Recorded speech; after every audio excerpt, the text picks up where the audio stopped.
গল্প হ্যাঁ, হিসেবে। তো প্রধানমন্ত্রীর ইমেজ আসলে এই বিষয়গুলো বেশ আলোচনা হয়েছে, গণমাধ্যমেও আলোচনা হয়েছে আপনি যে বিষয়গুলোর কথা বলছিলেন।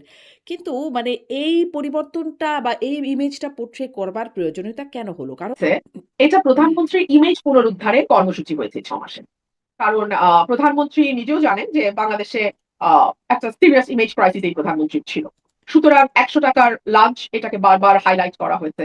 আ একটা সবজি এবং ডাল দিয়ে দুপুরের খানা। আমার তো মনে হয় প্রধানমন্ত্রীর ব্রেইন ফাংশন অনেক গুরুত্বপূর্ণ। সো আমার মনে হয় উনার পুষ্টিকর খাবার খাওয়া দরকার এবং প্রতিদিন ৩ বেলা ৳৩,০০০ লাঞ্চ, ডিনার, ব্রেকফাস্ট হলে বরং জাতি উপকৃত হবে। কারণ তাহলে তার ব্রেইনটা আরো দ্রুত কাজ করবে। উনার ব্রেইন যদি আমার মতো কাজ করে, তাহলে বিপদ না?